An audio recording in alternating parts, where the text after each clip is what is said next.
SI भर्ती परीक्षा 2021 को लेकर सोमवार को भी राजस्थान हाईकोर्ट में सुनवाई जारी रही। याचिकाकर्ता कैलाश चंद्र शर्मा और अन्य की याचिका पर जस्टिस समीर जैन की कोर्ट में सुनवाई के दौरान चयनित अभ्यर्थियों की ओर से वरिष्ठ अधिवक्ता ए.के. शर्मा ने पक्ष रखा।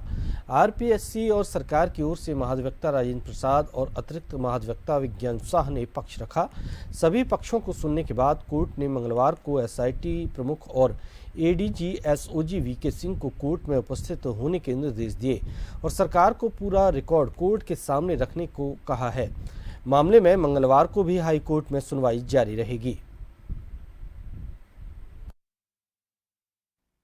देखिए, आज जो सेलेक्टेड कैंडिडेट्स हैं उनके तरफ से अपनी बहस में कहा गया था कि जब एसओजी इन्वेस्टिगेशन कर रही थी तो एसओजी ने हमारे एग्जामिनेशंस लिए थे इन्वेस्टिगेशन में, और जो एग्ज़ामिनेशन लिए गए उसमें तकरीबन 50 अभ्यर्थी ऐसे थे जिनको कि जो एग्ज़ामिनेशन को पास नहीं कर पाए। तो जब एसओजी ने एग्ज़ामिनेशन ले लिया हमारा और उसमें ये साबित हो गया कि हम सब जो है मेरिटोरियस लोग हैं, तो जो याचिकाकर्ता की डिमांड है कि पूरी भर्ती गलत है और पूरी भर्ती को निरस्त कर दिया जाए, तो उससे ऐसे मेरिटोरियस लोग जिन्होंने किसी भी तरीके का बेनिफिट नहीं लिया उनके साथ अन्याय होगा अगर उनकी नौकरी ले ली जाती है। तो जब ये बात कोर्ट के समक्ष आई तो कोर्ट ने इसमें एसओजी एसआईटी जो जिन्होंने ये प्रोसेस इन्वेस्टिगेशन किया उनका पक्ष जानने के लिए उनको कल कोर्ट में तलब किया। एक सरप्राइज टेस्ट भी लिया गया था 19/3/2024 को, तो कोर्ट उसकी डिटेल चाह रहा है। इसी कारण कोर्ट ने कल जो वीके सिंह साहब हैं एसआईटी चेयरमैन, उनको भी बुलाया है और वो उनसे पूछेंगे कि उस सरप्राइज टेस्ट में क्या आंकड़े थे।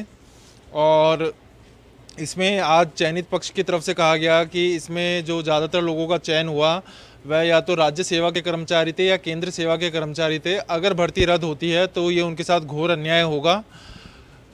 कोर्ट इस सजेशन के लिए भी ओपन रहा कि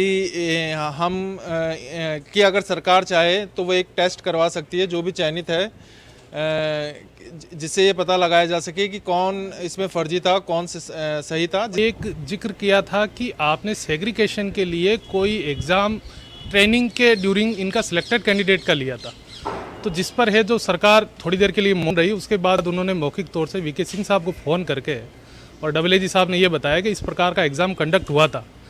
तो ऑनरेबल कोर्ट इस बात को लेकर उनसे जानकारी चाह रहा था कि इस एग्ज़ाम का क्या परिणाम रहा, कितने लोग सिलेक्ट हुए और इसका क्या रिजल्ट रहा। तो उसके लिए कल एसओजी चीफ को तलब किया है और इसको सुनवाई को कल रखा है। हाँ, कोर्ट से कि इस पूरी रिट पिटीशन के अंदर ये प्रेयर ही नहीं है कि मास लीकेज इसको डिक्लेयर किया जाए कि सब इंस्पेक्टर रिक्रूटमेंट को कि ये मास लीकेज का केस है। जब ये प्रेयर ही नहीं है कि मास लीकेज का केस है, तो जजमेंट जो ऑनरेबल सुप्रीम कोर्ट का है Vanshika Yadav, specifically para 86 we referred कि जब तक ये केस मास लीकेज का ना हो जाए कैंसिलेशन का